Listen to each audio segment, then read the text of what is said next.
De volta com Boa Tarde Cidadão na Band, Natal chegando em todo o Rio Grande do Norte. Agora vamos falar com a doutora Simone Jalil, que é juíza do trabalho. Bem-vinda ao nosso Boa Tarde Cidadão. Obrigada, boa tarde. Um prazer tê-la conosco. E eu inicio a nossa entrevista conversando sobre qual a importância deste Abril Verde, o que é que ele traz de significado importante para as pessoas que são trabalhadoras e trabalhadores no Rio Grande do Norte. Bom, o Abril Verde, ele surgiu porque dia 28 de abril é um dia em memória às vítimas de acidentes de trabalho, né? Dia 28 de abril. Dia 28 de abril. Em todo o Brasil. Foi instituída pela OIT, não é internacional. A internacional, né? Organização Internacional do Trabalho. Organização Internacional do Trabalho. Então, a partir daí, surgiu essa ideia do Abril Verde, que é para chamar a atenção da sociedade para esse problema social, porque na realidade morrem mais pessoas de acidentes de trabalho do que em conflitos armados, mas a sociedade ainda não tem ciência disso. Digamos, é uma coisa silenciosa para a sociedade. Os custos são muito altos, previdenciários, o custo social disso. O custo para a sociedade, para a família, para a empresa. Isso. Esse custo é muito alto, né? Esses trabalhadores são afastados do mercado de trabalho. O custo previdenciário, hoje se fala tanto em previdência, né? Que a previdência está deficitária, mas não se tem uma política pública para diminuir esses custos da previdência. Me parece também. que, na verdade, não existe aquilo que se chama de rombo da previdência. Existe uma maquiagem de números a partir do qual os recursos vão para várias áreas aí de governo e a turma diz que tem um rombo, mas não tem, né? Acho que rombo mesmo, abrindo um parênteses aqui, acho que rombo mesmo tem do que vai de pagamento de dívida e juros de dívida do bolo tributário nacional. Da metade vai só para pagar isso, mas ninguém nunca fala em auditar a dívida pública, né? Isso aqui é muito interessante. Com relação a acidentes de trabalho mesmo, nos últimos 5 anos foram gastos mais de 27 bilhões de previdência com benefícios.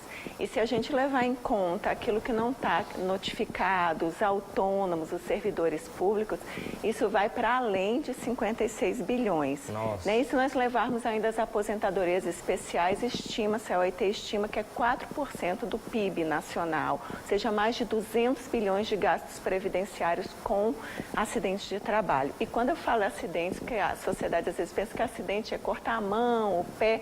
Acidente envolve o adoecimento também, né? A gente fala de acidente típico e os acidentes de uma forma global que envolvem as doenças do trabalho também. Às vezes uma depressão, um problema, às vezes até decorrente de um assédio moral muito forte, né? De uma agressão cometida pelo empregador em relação ao empregado.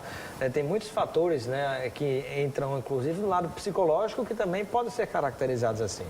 Isso, o adoecimento mental é um agravante, vem se agravando muito entre os trabalhadores, né? A cobrança excessiva de metas, o assédio moral, são fatores que levam o trabalhador a adoecer mentalmente. A violência urbana, então são motivos que levam esse trabalhador a adoecer.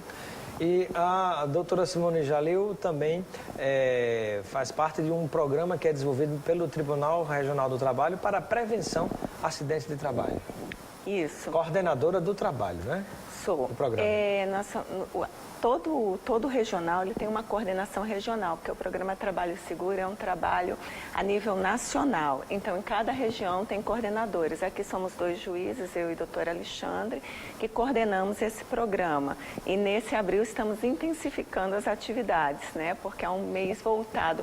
Essa semana mesmo foi publicada no município uma lei instituindo o Abril Verde oficialmente aqui em Natal também. Então, isso também nos alegra, né? Impõe, mostra para a sociedade a importância do tema. Doutora Simone, e quais seriam, de acordo com a sua experiência, os 3 principais descuidos cometidos pelos empregadores que podem abrir um ambiente para que se aconteçam os acidentes de trabalho? Porque às vezes tem aquela situação que aconteceu porque a pessoa não tinha o conhecimento. Como também acontece, a pessoa sabendo que deve se prevenir de tal maneira, não se previne e aí tem uma culpa já sabendo o que é que estava previsto para acontecer. Então, na sua avaliação, quais seriam os 3 principais descuidos, eu vou chamar assim, que acontece por parte do empregador que podem gerar acidente do trabalho? Eu acho que a conscientização como um todo é um fator relevante. Muitas pequenas e médias empresas, normalmente acontece muito do empregador não ter conhecimento das normas. Normas a gente tem, mas a implementação dessas normas na empresa, porque ainda há uma cultura que o custo de prevenir, ele é maior do que o custo de arriscar. Então, mantém-se o risco do acidente no ambiente de trabalho. Então, eu acho que esse é o maior descuido do empregador. Ele tem a obrigação constitucional de manter um ambiente de trabalho equilibrado, um ambiente de trabalho saudável. Então, se ele não adota certas medidas, né, como, por exemplo, as pessoas falam muito em EPI, né, que é o equipamento de proteção individual. Mas tem que se pensar no EPC, que é o equipamento de proteção coletiva. Tem que eliminar o risco do ambiente de trabalho ou diminuí-lo. Cuidar das saídas de emergência, Isso. né? As saídas de emergência, o ambiente de trabalho, manter limpo, né? Ter os diálogos de segurança com os trabalhadores, orientar esses trabalhadores do quanto é importante eles utilizarem os equipamentos, eles zelarem pela organização. Muitos acidentes acontecem porque objetos são espalhados, porque na construção civil tem muitos acidentes porque caem ferramentas, né? Então, essa organização do trabalho ela é importante, mas às vezes o trabalhador também não cumpre as normas de segurança porque ele sequer tem conhecimento dessas normas. Então, esse diálogo, essa conscientização, esse conhecimento, ele é muito importante. Doutora Simone, e a senhora acrescentaria também a questão muita gente não dá menor cabimento a isso, para usar uma palavra bem popular, ao fato de, em algumas empresas, dependendo do seu porte, fazer uma espécie de simulação de acidentes ou de evacuação daquele prédio onde as pessoas trabalham. Como é que é a sua opinião em relação a essa questão? É a questão de acontecer um incêndio na empresa, alguma coisa, né? Certo. Todo tipo de treinamento, ele tem que ser realizado na empresa. Como usar, como evacuar uma área, num caso, sei lá, de um desabamento, né? Como proceder com os colegas. Então, esse tipo, inclui naqueles treinamentos que eu falei, treinar o empregado para todo tipo de ocorrência é muito importante, né? Quando a gente fala nos diálogos, o pessoal chama de DDS, diálogo diário, né? Mas ele pode ser semanal, ele pode ser mensal, mas ele é muito importante, tanto para dizer, como para treinar, como para escutar também o empregado, o que pode ser melhorado aqui na empresa para me proteger, para proteger o meu colega de trabalho, né? Então, todos esses tipos de treinamentos, eles são essenciais. Mapa de risco, por exemplo, é uma coisa muito simples de ter na empresa e é importantíssimo. O empregado está ali... O que é o mapa de risco, para quem não sabe? Mapa de risco são aqueles cartazes mesmo, avisos que tem que ter, olha, o risco aqui é esse, tenha cuidado com isso. Às vezes a gente não passa cuidado, piso molhado, né? Então, isso é uma ideia de mapa de risco. Aqui, olha, esse piso, ele é escorregadio, tenha cuidado. Ao subir na escada, tome determinados cuidados. Então, assim, esse mapa de risco é essencial, está nas normas, mas dificilmente uma empresa adota um mapa de risco. É uma coisa simples, custo... talvez quase nada, e as pessoas se descuidam disso e pode gerar acidente, né? Você vai ao supermercado, por exemplo, é muito comum você ver a pessoa está limpando ou derramar alguma coisa no chão, aí tem sempre aquele negocinho amarelo com avisozinho, né? Cuidado, piso escorregadio. Então, já é um alerta importante que previne um escorrego, né? De um escorrego, a pessoa morre, né? A pessoa cai, bate a cabeça, morre. São acidentes.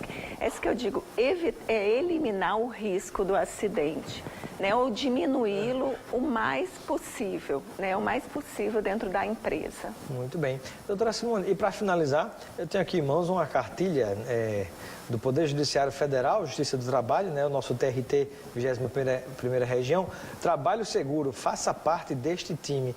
E aí, com base nisso, eu pergunto, por exemplo, para as pessoas que, sobretudo, fazem parte das pequenas e médias empresas, que, de repente, não têm tanto recurso, para ter acesso à informação, ou contratar um escritório de advocacia que oriente sobre os procedimentos, ou mesmo engenheiro de segurança do trabalho, onde ela pode adquirir informações para que ela esteja sempre antenada com o que deve ser feito para evitar acidente de trabalho? Bom, as NRs, as normas regulamentadoras, né, elas estão disponíveis para todos na internet. É um consulta muito as tempo. NRs. NRs, normas regulamentadoras. Toda empresa, obrigatoriamente, sendo média, pequena, ela tem que ter o Programa de Riscos Ambientais, o chamado PPRA.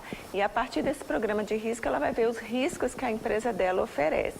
Mas precisando de orientações, tem o Ministério do Trabalho, tem o Ministério Público do Trabalho, e nós que fazemos o Programa Trabalho Seguro, que foi assim uma visão da Justiça do Trabalho, vendo que estavam crescentes os números de ações, de acidentes de trabalho. E o trabalhador, muitas vezes, se ele é acidentado, ele tem como voltar, mas às vezes ele não volta, ele fica incapaz permanentemente.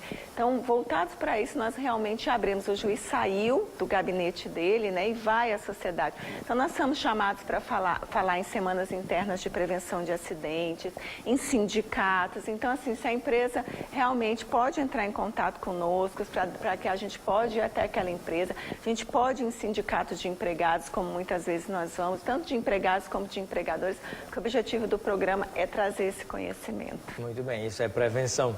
Custa muito mais barato, se é que custa, né? Bom, quero agradecer a sua presença, sua participação no Boa Tarde, Cidadão. Seja sempre bem-vinda, doutora Simone, e receba aqui um kit de produtos Lucena, para que você possa usufruir com seus amigos e familiares. Obrigada. Tá bom?